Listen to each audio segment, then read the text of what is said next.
Well, thank you, Daryl. Appreciate that. And to the rest of the mics. Oh, and he's using a mic. Give me just a second here, and I'll be finished and get ready and let you know more about this mic.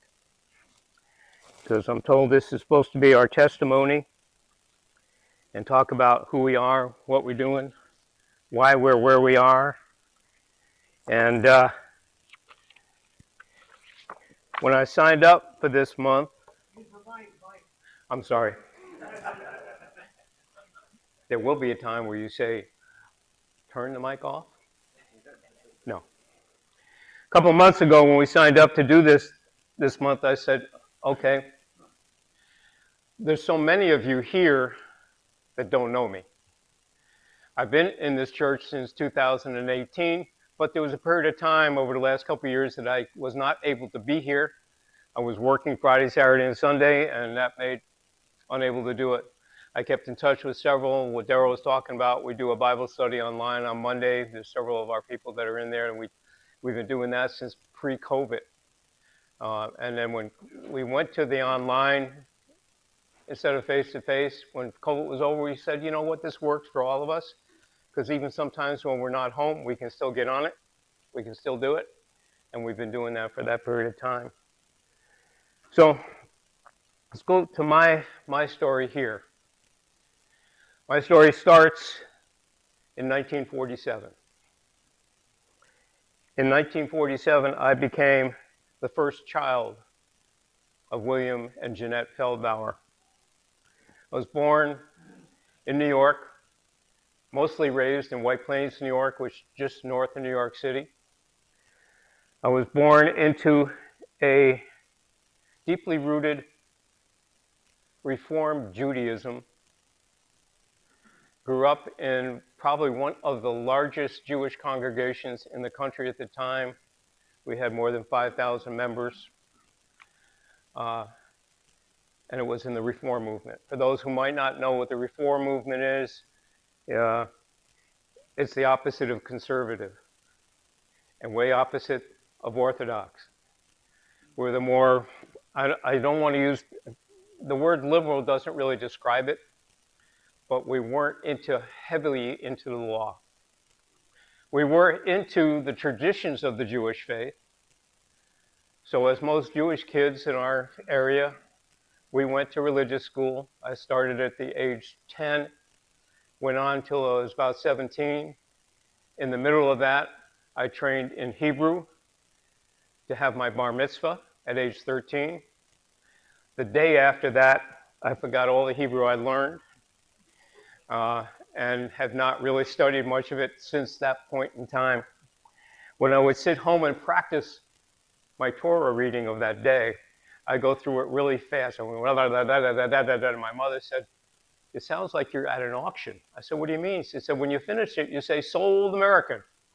So, but it was a time in my life where things were different. But to give you a little bit of history, family history, my grandparents on both sides came over to the U.S., immigrated into the U.S. right after World War I. They immigrated here to get away from the rising antisemitism that was going on all over Europe. To emphasize that is that one of my great-grandmothers was burned to death by Russians because she was Jewish. I only tell you this story because it's not where I am now, but to give you an idea of what maybe took me so long, till the age of 47, to give my life to Christ.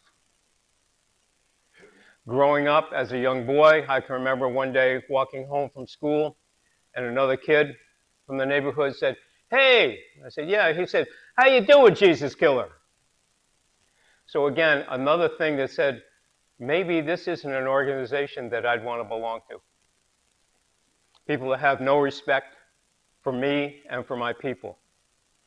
And growing up along that line, even though I lived in one of the largest Jewish communities in the country, because we were just a little bit further away from New York City, not only our synagogue, which was large, we had 3 others.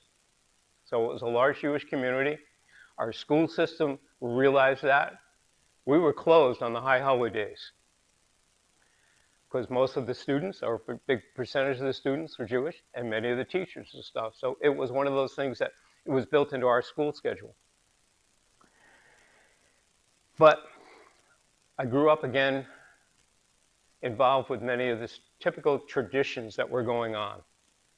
Having some of the holidays, Passover, Shavuos, Hanukkah, all the things that as a Jewish person we celebrated. I didn't really understand the depth of them as it really pertained to our people. I was a young kid. Hanukkah was great because you know what? Get presents for 8 days. Okay? But that's not really what it was really all about. And it took me a while to learn that. Much of what I've learned has happened since I gave my life to Christ. But the other fact is that much of that I've learned since that time is that why, since scriptural, we're told to be, as Christians, to make the Jews jealous, to bring those who have left to come back. That was our assignment. Jesus left us that assignment.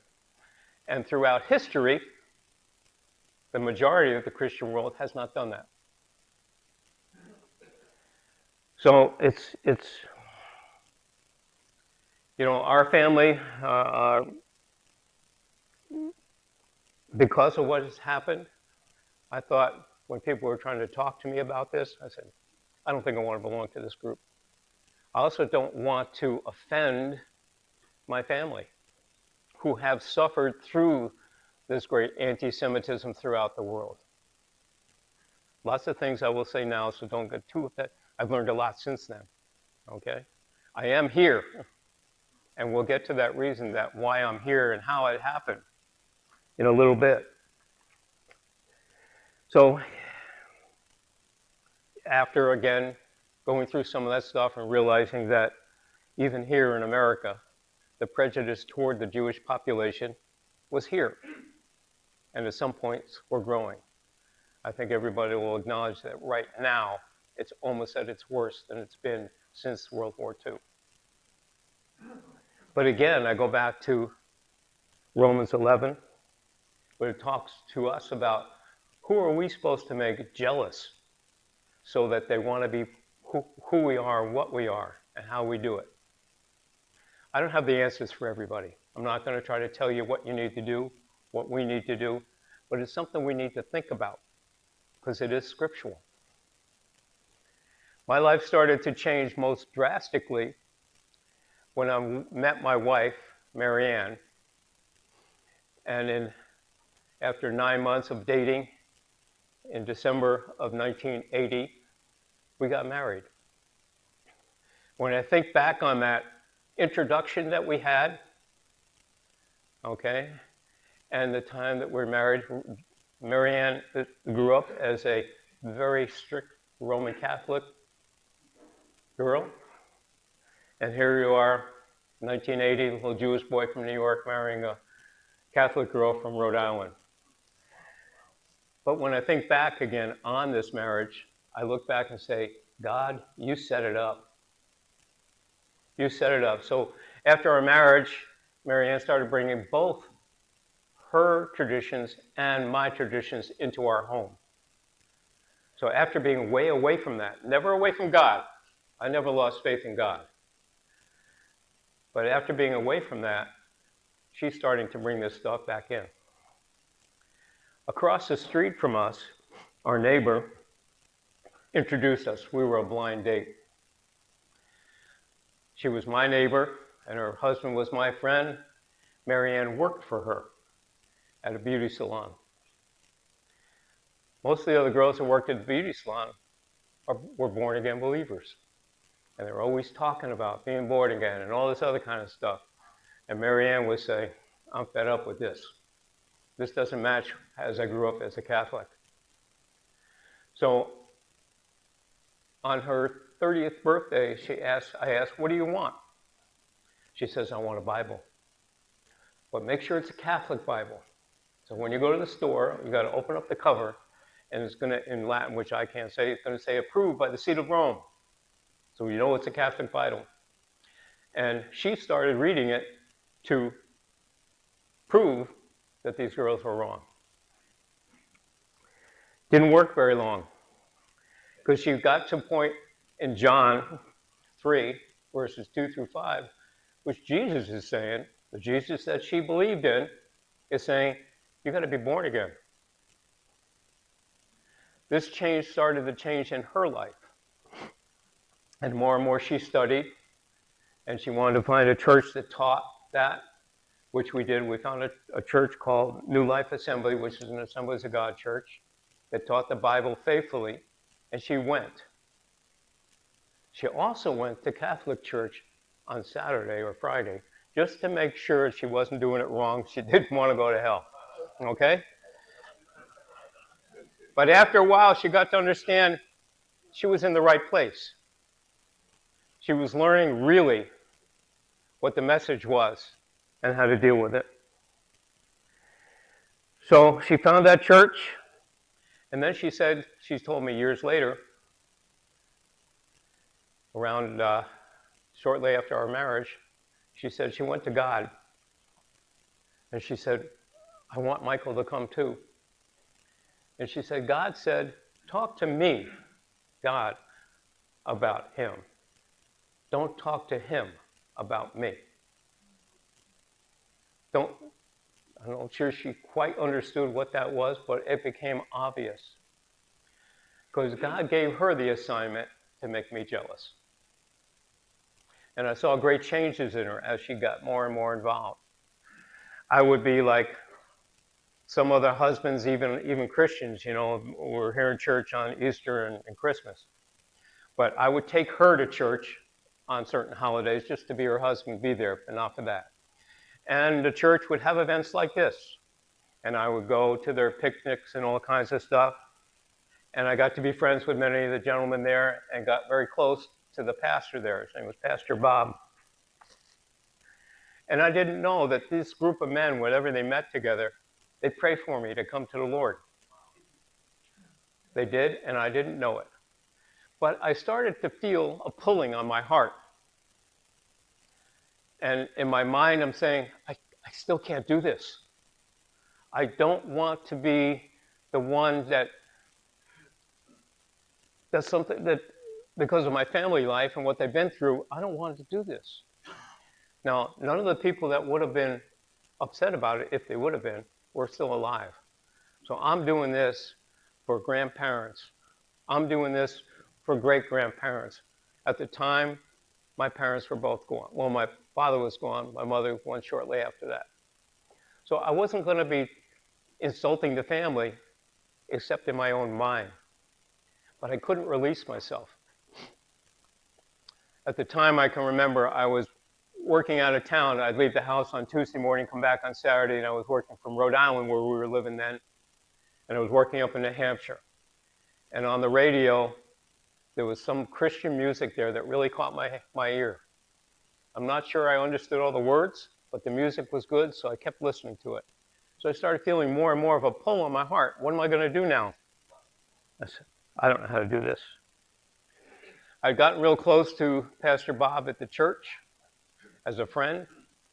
And again, I know now how much he was praying for it. And one day, I came in to visit with him, and he gave me a book.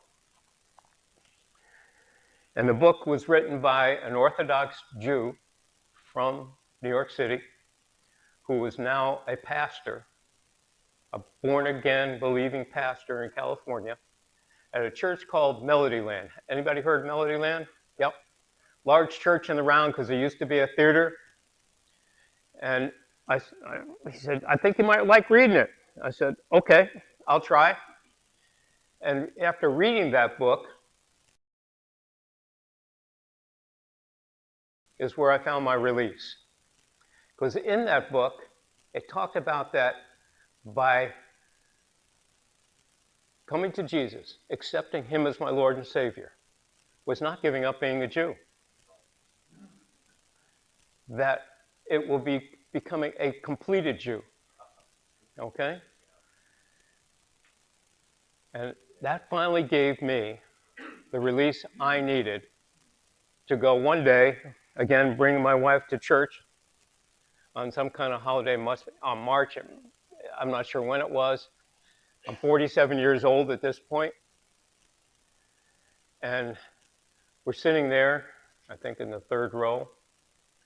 It's a small church at that time, probably maybe half again the size of this group here. And I felt that release. And after when the service was before it was going to end, pastor would have an altar call for those who might have needed healing, for those who were going to want to accept the Lord. And when he had that altar call, he was facing, and then he turned, and he went and picked up some oil, so if anybody came up and needed some anointing, he'd be ready for them. When he turned his back, I went to Mary Ann, I said, I'm going up. She said, what? I said, yeah, I'm going up. She would go up constantly to pray for her family, to stand in for them. But that day, I went up. And she said, what? I said, yes, today's the day. So I walked up.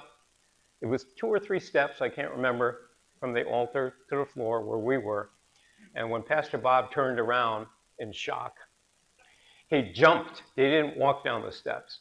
He jumped down those steps and put his arms around us. And he said, Michael, is this it? I said, yes, Pastor, this is it. This is the day. He said, you know what? You've been hanging around long enough. I'm not even going to do this prayer for you. You're going to do it. Okay. So that's the day that I committed my life to Jesus. On a side note, again, when my work schedule was crazy and I wasn't always available on Sundays and things like that, so I told Pastor, I said, listen, this is going to take me some time. He said, don't worry about it. Okay, that was the last day that I intentionally didn't go to church. I've had days, and many of you know for the last couple of years I was working weekends, so I couldn't be here. But I've never missed church intentionally.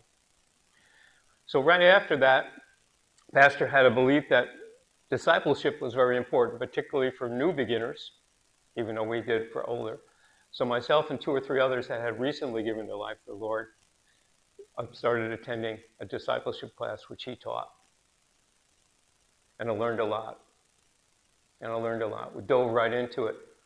I learned about things that I hadn't even thought about.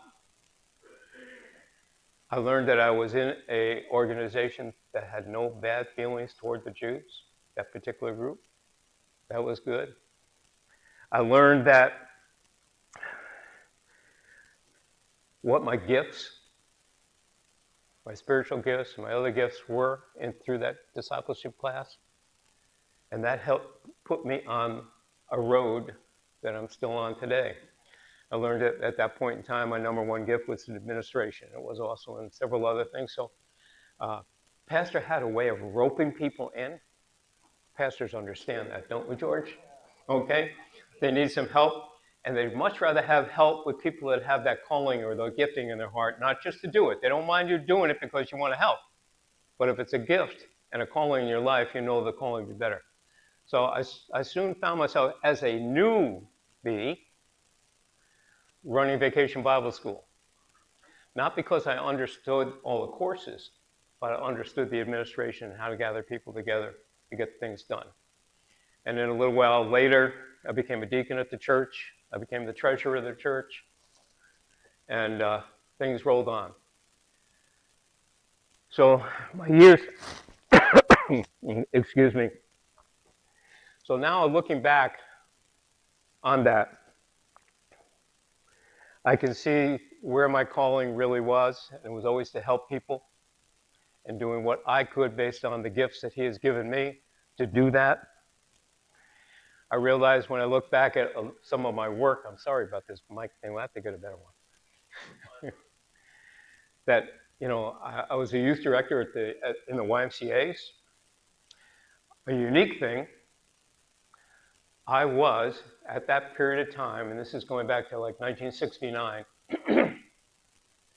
I was the only Jewish director with the YMCA's, also one of the only ones that didn't have a college degree.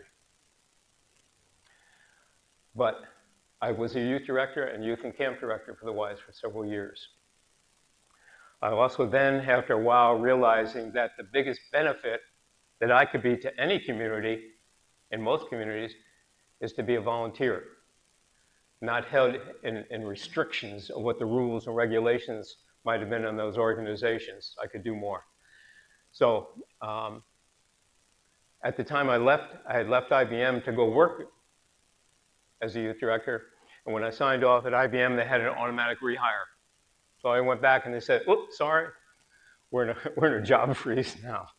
So I had to look for other opportunities. And I've been in business for 40 plus years, almost 50 years, in a variety of business. The last 44 years before I retired 20 years ago was in the aircraft electronics industry in sales and marketing. I am a pilot. I haven't done it for a while, so don't ask me to take you up. It wouldn't be a safe trip. Okay? Well, when you realize really what your callings are and what your giftings are, what God has asked you to do, and you start doing it and doing more and more of it. So since I retired, I now realize I had a lot more time to do those things. And I got very involved here in the community because we moved here about not quite a year before I officially retired. And I got involved here in the community and said, what can I do? I've got the time to do it now. It's time to give back. And I got involved with Grace Community Food Pantry, run by Pastor Solano. And I volunteered there for 5 years. Pastor Solano is one of the leading people in Flagler County that deals with the world of recovery. I won't go into his background story, but it's well worth listening to.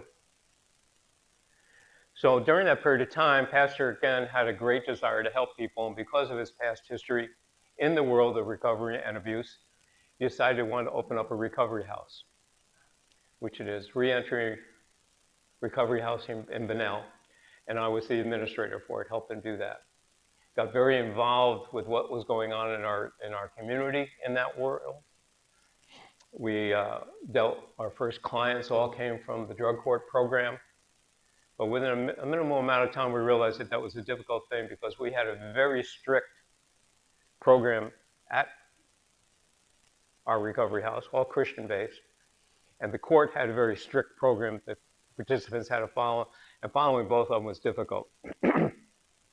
So Pastor decided that he's no longer going to take the participants from there. He's going to vet them directly from the jail or other places. And the drug court asked me to stay on. Not realizing it's really a good thing to do because now we come from two different directions still doing the same thing. We still work together in a community to work in the world of recovery. So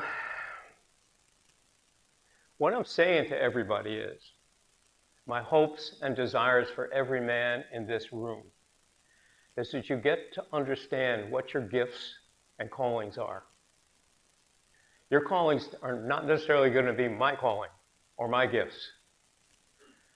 Because we all know, at least I believe, only one person in the world had the whole fivefold ministry. That was Jesus himself. So we need a variety. We need people with different gifts, different callings to come together to do what he wants us to do.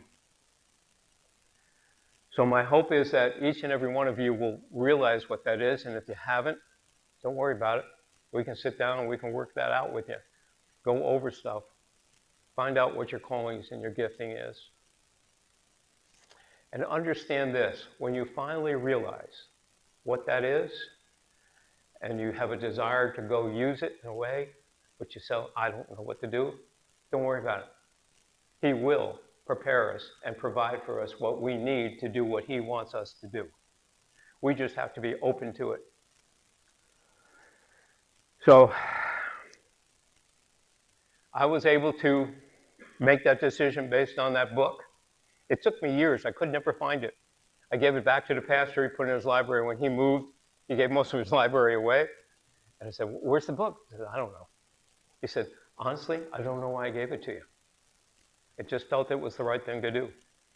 Well, when I started working on this testimony, I said, well, maybe I can still find it. There's more things available now to do research to find things that you couldn't find yesterday. So it took me a few weeks, and we did find the book. The title of this book is Michael, because his name was Michael. Michael, Michael, why do you hate me? So I found out why I hated him, and I found out that I don't need to hate him. I found out that most of the Christians that were causing the problems throughout the world didn't understand. They weren't being taught correctly. So I can't judge those things and keep me from coming to the Lord. And we did. And I can tell you since that moment, when I told Pastor Bob, listen, I've got a lot of things going on. It'll take me a while. But from that day, I never missed church if I didn't have to. All right? And my calling has grown dramatically since I retired because I had more time. But even when I didn't have the time, I was still involved with helping people in a variety of ways. So here's your homework. If you haven't, find it, do it, and find out how you can participate in making the Jewish world jealous of you. I think I was really blessed that my branch hadn't quite fallen off, so I didn't have to be grafted in, okay? Based on family names, and Jews, they are who your mother is, not necessarily your father. My father was the Feldbauer. My mother was a Levi, which means from the tribe of Levite. So I was called from the beginning of time to be a leader in some fashion, to be one of the priests, not necessarily a pastor, but to bring this kind of word to the world where I can and do it. And every day I learn more and more about that. I learn where a lot of this anti-Semitism came from in the church. Some of the leaders that we held up weren't really leading at the time. But you can find the truth. And that truth will set you free. Thank you, everybody.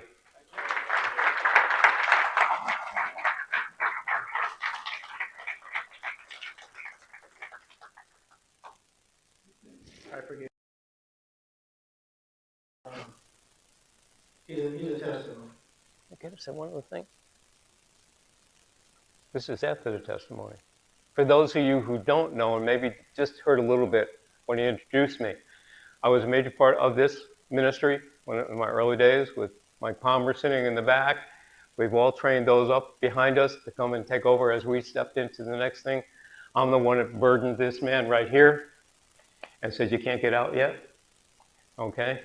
So understand that I still do, though we haven't been able to do it here. We hope to bring it back to the church sometime between now and the first of the year. Run the Hope Ministry. And if you don't know what the Hope Ministry is, I'm not going to burden you with you now, but I'll be sitting right there for you to come and find out. Thanks again. Sorry.